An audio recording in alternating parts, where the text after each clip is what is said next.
দেশের জন্য দিনের জন্য হয় কাজ করার জন্য তৌফিক দান করবেন এবং ইনশাআল্লাহ আমরা প্রত্যেকের কাছে ক্ষমা করতে পারবো জন্য আমি আহ্বান জানাচ্ছি। আগামী দিনে যারা খাবার দিচ্ছেন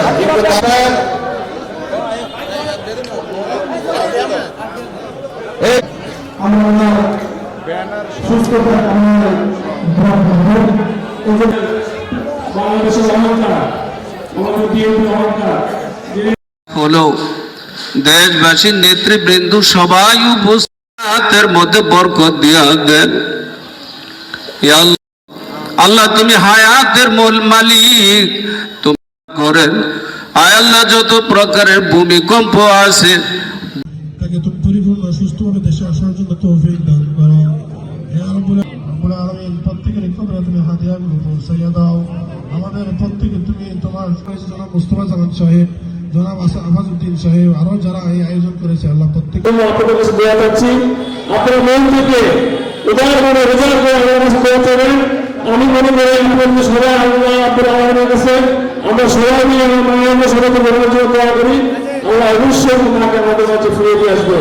উনি আমাদের কাছে এসে আমাদের বিএনপি হালদারে দেশের মানুষের দেশের মানুষের পাশে থেকে দেশ সেবা করার জন্য সুযোগ পায়। আপনি এই জন্য ওনার জন্য দোয়া করবেন। আমার নেতা বিএনপির ভারপ্রাপ্ত চেয়ারম্যান তারেক রহমানও উনি দেশের বাইরে আছে। শেখ হাসিনার বিভিন্ন কঠোর অবস্থানের কারণে উনি দেশ ছাড়তে বাধ্য হয়েছিলেন। উনি বাংলাদেশের কোর্টের মাধ্যমে উনি মামলাগুলো থেকে খালাস পেয়েছেন।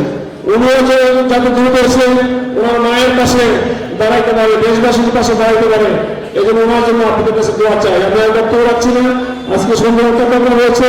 এই জন্য দোয়া বিএনপিকে আমার পার্টি মহানগর বিএনপির পক্ষ থেকে ধন্যবাদ জানাচ্ছি। আপনাদের কাছে আবারও বলছি, আমার নেত্রীর জন্য দয়া করে একটু দোয়া করবেন। আপনি দোয়া করলে আমি বিশ্বাস করি আল্লাহ আমাদের থেকে আমাদের কাছে ফিরিয়ে নিয়ে আসবেন। এবং 52-53 ওয়ার্ডের নেতৃবৃন্দ যারা আজকে এই প্রোগ্রামটা আয়োজন করেছে তাদেরকে আমি মহানগর বিএনপির পক্ষ থেকে বিশেষ ধন্যবাদ জানিয়ে আমি আমার কথা শেষ করছি। খোদা হাফেজ, বাংলাদেশ জিন্দাবাদ। আসসালাম।